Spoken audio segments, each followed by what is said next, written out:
कोई इंसान बूढ़ा होकर फिर से जवान बन सकता है? मेरी परदादी के 120वें जन्मदिन पर उन्होंने जिद पकड़ ली, घर में पाले हुए बूढ़े बैल को ही काट कर खाना है। दादाजी बिना कुछ सोचे समझे हाथ में चाकू लेकर सीधे गौशाला की तरफ चल पड़े। दादी रोते हुए उन्हें रोकने लगी। ये बैल मत काटो, इसने इतने साल हमारे लिए काम किया है, अगर इसे मारोगे तो पाप लगेगा। लेकिन दादाजी ने कुछ नहीं सुना। अचानक गौशाला से एक तेज चीख सुनाई दी। हम सब भागकर वहां पहुंचे, पर हैरानी की बात यह थी कि बैल गायब था और दादाजी बाहर खड़े कांप रहे थे। बैल गायब हो गया, उनकी आवाज भी कांप रही थी। बात अजीब थी, बारिश हो रही थी, जमीन गीली थी, दरवाजा बंद था, फिर बैल बिना निशान छोड़े कैसे गायब हो सकता है? तभी मेरी 120 साल की परदादी बाहर आईं। उम्र इतनी ज्यादा होने के बावजूद उनका शरीर अजीब तरह से मजबूत था। उन्होंने मुझे घूरते हुए कहा, बैल नहीं मिला तो जाओ एक बकरी काट लाओ। आज मेरे जन्मदिन पर बिना मांस के काम नहीं चलेगा, और अगर कुछ नहीं मिला तो 2 पैरों वाला जानवर भी चलेगा। ये सुनकर मेरी रूह कांप गई। दादी मुझे जल्दी से वहां से ले गईं और बोली, चुपचाप जाकर बैल ढूंढो, शाम से पहले नहीं मिला तो मुसीबत हो जाएगी। मुझे समझ नहीं आ रहा था,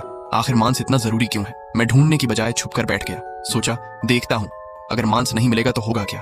तभी एक अजीब बूढ़ा आदमी मेरे सामने आया। बेटा चाकू खरीदोगे? मैंने मना किया, लेकिन उसने मेरी तरफ देखकर कहा, तुम पर बुरी छाया है, खून खराबे का खतरा है, ये चाकू रख लो, बाद में पैसे दे देना। फिर उसने एक ऐसी बात कही जिससे मेरे होश उड़ गए। तुम्हारे घर में 120 साल की एक बूढ़ी औरत है ना? असल में वो 30 साल पहले ही मर चुकी है, अब वो इंसान नहीं है। मैं हंसना चाहता था, लेकिन उसकी बातों में अजीब सच्चाई थी। उसने बताया, हर 10 साल में वो किसी की उम्र खा जाती है, तभी जिंदा रहती है। तभी मुझे याद आया, हर 10 साल में हमारे घर में किसी बुजुर्ग की मौत हुई थी। अगर ये सच है तो आज फिर कुछ होने वाला है।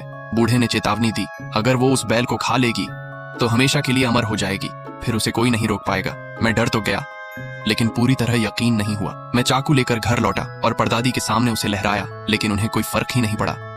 तभी दादी मांस लेकर आईं और सबने खाना शुरू किया, पर मेरे मन में एक सवाल उठ रहा था, अगर बैल गायब था तो ये मांस आया कहां से? और उसी रात मैंने एक सच जानने का फैसला किया। आखिर उस रात